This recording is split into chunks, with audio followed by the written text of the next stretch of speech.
Hi everybody, it's day 257. The high in my area is again 82 degrees, so we're sticking with the varsity red for this next row.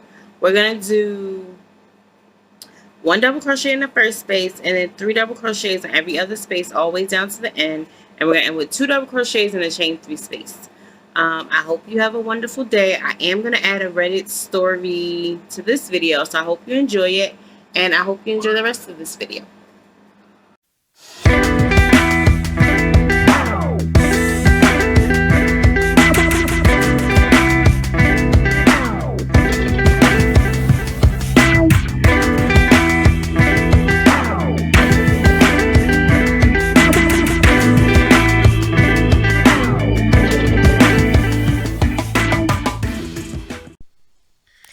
This story comes from r/PettyRevenge. The title is Left My Job After I Was Passed Over for a New Role for the Boss's Friend Who Had Been There 3 months. FYI, this is a bit of a read and I'm not sure if Petty Revenge, but I enjoyed it. I had been working at a call center for almost 5 years. I had stuck with them through the pandemic when all but four members of our team quit, and I had worked hard on helping my manager train all of the new staff. I had just finished training two new recruits and had to rearrange my childcare and hours just to be in the office every day to do so, with no extra pay for all of my additional duties. Both of them used to work with the head of ops. A senior role came up, and I, along with one of the other people that stayed through the pandemic, let's call them A, applied. I had lost, this has lost, but I think it means lots of encouragement from my manager, who was the one that conducted the interview for the new role, as well as one of the new recruits we had just finished training. A and I were both passed over for the new recruit who had literally been in our previous role for all of 3 months. When I questioned my manager, they advised that the head of ops had no input in the interviewing process, so we both handed in our notice immediately. We both got new jobs lined up very quickly. A left with immediate effect, but I stayed to work my notice. Around the same time, a couple of the new guys quit too for other reasons, and the team was left severely depleted with not enough people to do the work. My manager spent the whole of my notice period being too angry at me to even talk to me, and they didn't even bother to do an exit interview, but asked me on my final day to send them an email to explain why I was not staying. At no point during my notice period did they ask me to stay. Well, within a week of me starting my new job, I got a text from my ex manager asking me to come back, and when I declined, the head of ops also texted me asking me to come back. They both then contacted me a month later again to see if I was happy with my new job and to see if I would consider returning to my old job. I declined again, and I have to say it was the most satisfying feeling for the way that they had treated me. So that's the story. Let's read some comments. First comment just says, well done. Response to this says, one place I left, HR asked if it was for more money. I replied that it is part of it. They never asked what the other reasons were. They probably already knew. Let's see some other comments. Oh, this is a long comment, so I'm going to read it. It's actually longer than the story, but it says, I bet that felt really good. When I left my last job, it came after months of transition. We'd been bought out by a big partner company and they were switching us over to their software system. As soon as I heard this was happening, I asked to be included in any training sessions to learn the new stuff. With the old system, I could see how those who knew it were valuable in the company, and I wanted to make myself more useful. I wasn't asking for any special individual training, just a simple, hey, if people are all having a meeting in the conference room for this software training, I like to be able to sit in on it. Months went by and suddenly people start talking about this training they've been doing. I went to my boss, a VP, and reiterated my request to a non-committal response. A few weeks later, another training that I still wasn't included on. A week or so later was my annual review. What they didn't know was that for months I've been in the process of looking for a job. And specifically for about 4 months prior to this, I've been going through a lengthy clearance and vetting and paperwork for a great job opportunity. And it just so worked out that the day of my review was 2 weeks and one business day before my start date at the new job. So I sat down at my review feeling pretty good. The review was another typical you're doing everything you need to be doing, everything we asked you to do, but you didn't do even more. And even though we didn't ask for that, nor can we specify now we might be. We're going to say that's the reason you're getting the same insulting zero point 0.5 to 1.5% raise as everyone else. So I spoke up and said, "Oh, but I've tried to do more. I specifically asked to be trained with the others on the new software we're getting. Several times, in fact.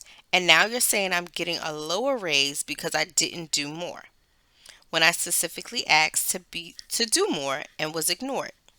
That's when my boss says something like, "Oh, about that. You will be doing more soon. Their training is about to get even more busy, so much so that they won't be able to keep up with all their work, plus learn the new software system.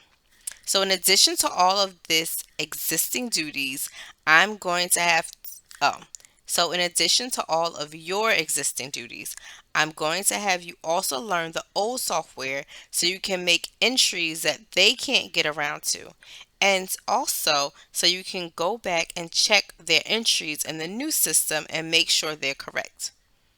And for all of this, I'm still only getting a 1% raise in a year where inflation was 3.5%, and I'm still not going to be training the software I specifically asked for. So none of this extra work will get me any skills to make me more valuable to a company long term." I got some sort of evasive response about this being what the company needed from me. And maybe down the road, as literally everyone else got to use the new system once it rolled out, that I would eventually then be able to check it out. So I just shook my head and continued with the review, much less conversational. At the end, finally, my boss asked if I had anything to add, and it felt so good to say, "Well, given not only the very, very small raise, but also the significantly increased workload while being specifically denied the training I was hoping for, it's clear there's not much long term growth potential for me here. So consider this my 2 weeks' notice." Of course, then the tone changed, but it was too late. My boss asked if there was anything he could do to change my mind, and I just came back with boss's name. "You just spent the last half hour telling me why I wasn't getting a fair raise, wasn't getting the train I asked for, and that even though we have 3 vacant offices surrounding us in this hall, I still couldn't have my own space and had to still share a small room with coworkers named here who was distracting, noisy, and had terrible hygiene. At each one of these topics, I asked what could be done, and your response every time was that there was nothing you could do. Now that I've given my notice, you're asking me if there's anything you could do. I don't know, is there? I've made it very clear what I've wanted, and you've told me there's nothing you could do. So you tell me, is there anything you can do about it?" His response, to his credit, was mostly that he'd been honest with me. Pay was determined at corporate by someone who never met any of us. The training, basically, he just decided that I didn't need it, no matter what I said. And the office, that was one thing he said he could consider. I just told him that wasn't nearly going to be enough to change my mind for my new job, with the 15% raise, guaranteed raises built in, flexible hours, no need to drive, and my own workspace. We parted on good enough terms, but it did feel really good when the timing worked out that sorry, and I could stand up for myself in that moment. That's a great story. And someone's response was good for you. Let's see if some other responses. Oh, this is another response to the initial story. It says, "Good job. If you are passed over for promotion, you have to be prepared to quit.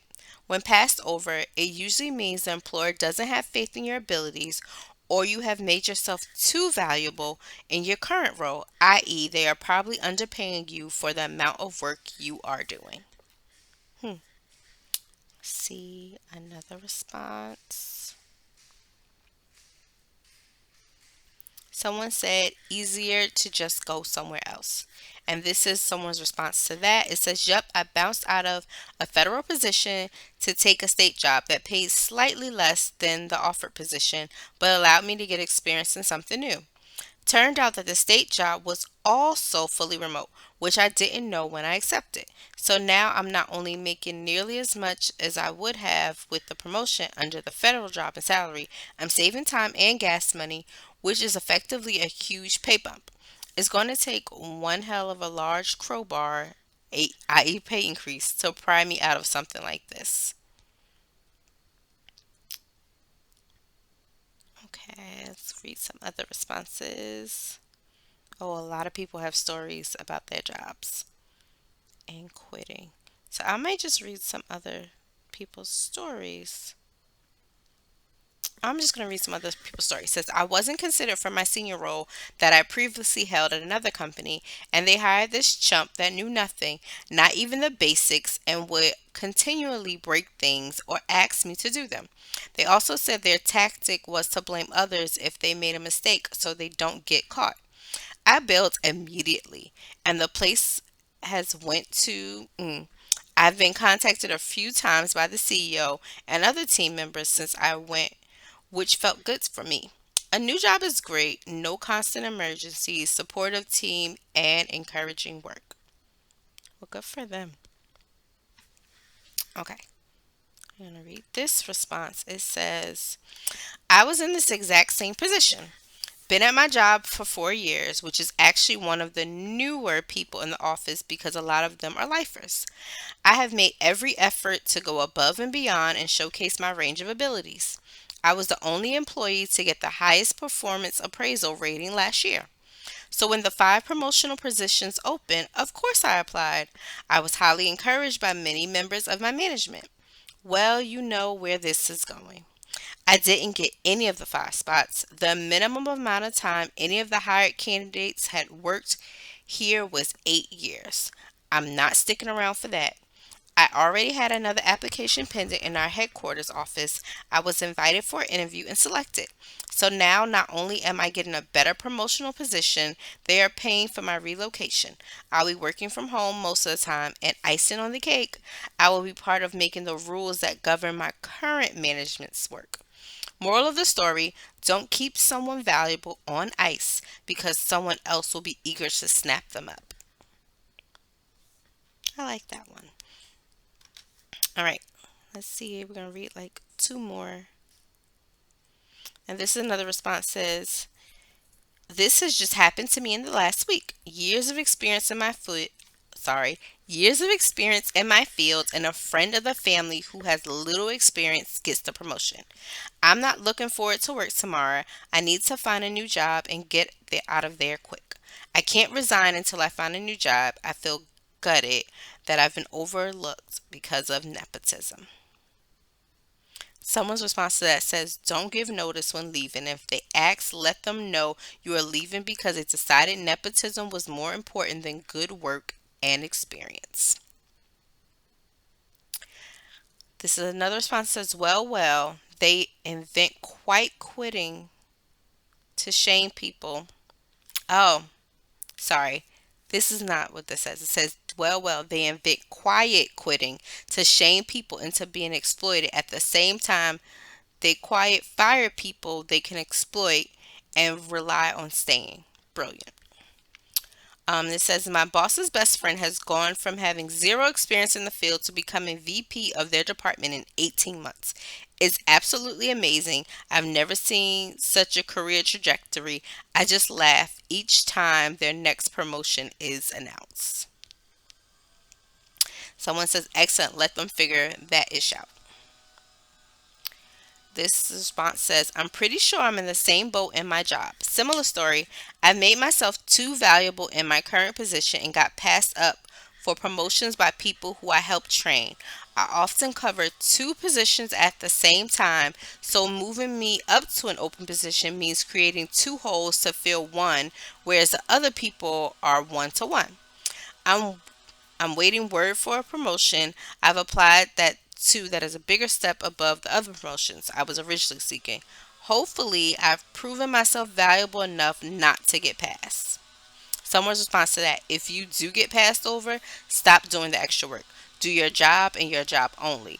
They are most likely not going to give you a raise slash promotion for doing extra work if you are happily doing the extra work for free now. All right, so this is going to be like the last response I read. It says, start looking while you don't want to be too obvious. Updating your resume and keeping an eye out for new opportunities is important.